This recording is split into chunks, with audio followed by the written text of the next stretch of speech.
Assalamualaikum warahmatullahi wabarakatuh. Perkenalkan, saya Salsana Bila dengan NIM 21231030 dari Prodi Pendidikan Ilmu Pengetahuan Alam. Saya akan mengomunikasikan tentang besaran dan satuan mata kuliah Fisika Umum dengan dosen pengampu Ibu Dr. Randa Murtiani MPD.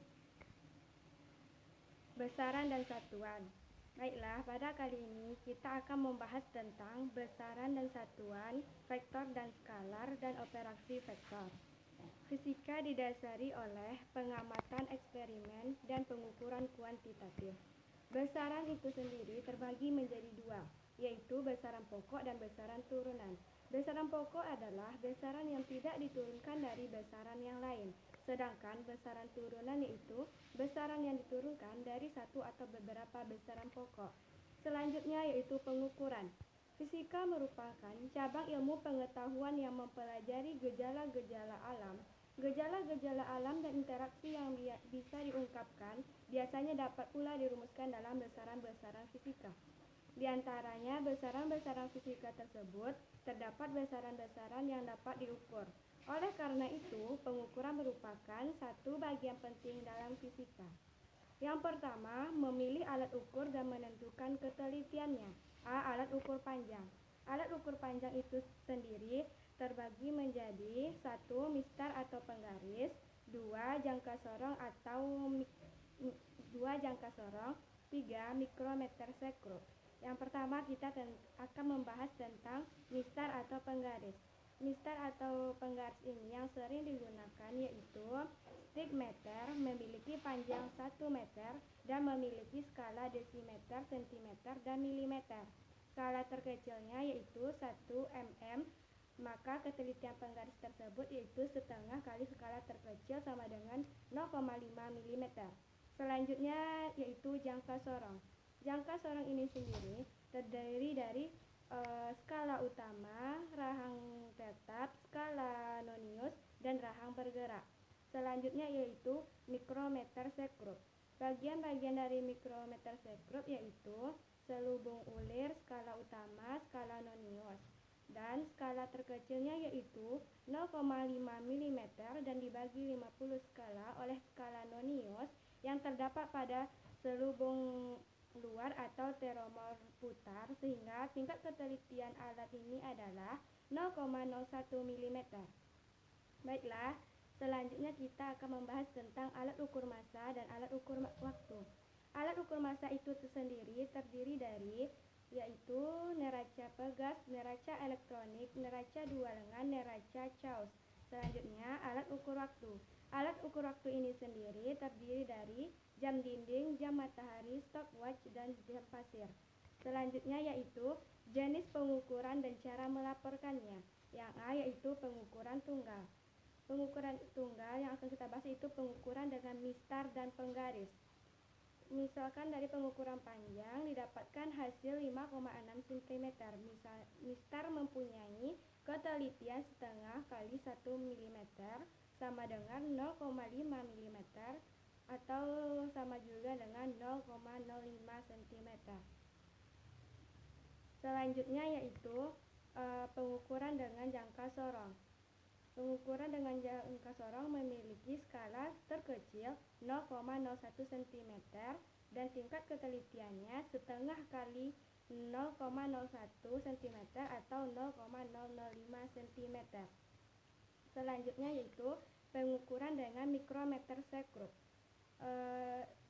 Pengukuran dengan mikrometer sekrup ini mempunyai tingkat ketelitian setengah kali 0,01 mm atau sama dengan 0,005 mm. Selanjutnya kita akan membahas tentang besaran pokok.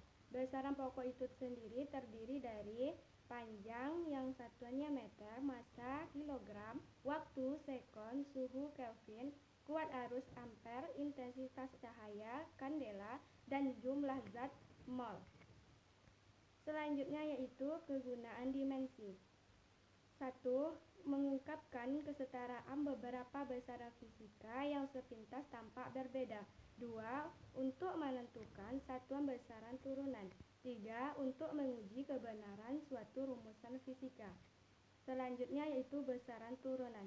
Besaran turunan ini sendiri terdiri dari energi yang satuannya joule, gaya newton, daya yang satuannya watt, tekanan yang satuannya pascal, frekuensi yang satuannya hertz, beda potensial yang satuannya volt, dan muatan listrik yang satuannya coulomb. Selanjutnya yaitu kita akan membahas tentang vektor dan skalar. Skalar yaitu memiliki simbolnya A, kuantitas yang hanya memiliki besaran saja dan memenuhi aljabar biasa. Selanjutnya vektor. Simbol vektor yaitu A dan kuantitas yang memiliki besaran dan arah. Vektor memenuhi aljabar vektor. Diagram vektor yaitu gambar panah panjang yang sama dengan besarnya vektor dan arah panah sama dengan arah vektor.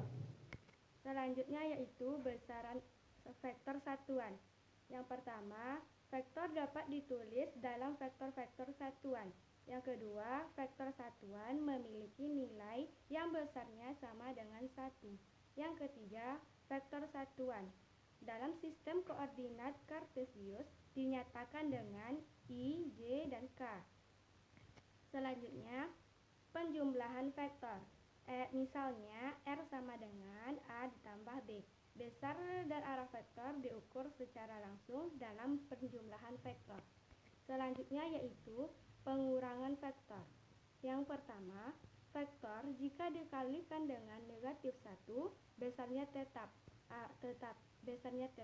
tetapi arahnya berbalik 180 derajat. Yang kedua, pengurangan vektor berdasarkan operasi penjumlahan vektor. Baiklah, selanjutnya kita bahas tentang perkalian vektor. Perkalian vektor ini terbagi menjadi 2, yaitu perkalian titik dan perkalian silang. Bisa dilihat di sini, yang pertama perkalian titik. Misalnya, A dikali B sama dengan AB cos theta. A kali B sama dengan AE kali BX tambah AY kali BY tambah AZ kali BZ. Yang kedua yaitu perkalian silang. Contohnya yaitu C sama dengan A kali B. C sama dengan AB sin theta. CX sama dengan AY kali BZ dikurang AZ kali BY. CY sama dengan AZ kali BX dikurang AX kali BZ. CZ sama dengan AX kali BY kurang AY kali BZ. Selanjutnya yaitu tentang penjumlahan vektor berdasarkan komponen-komponennya.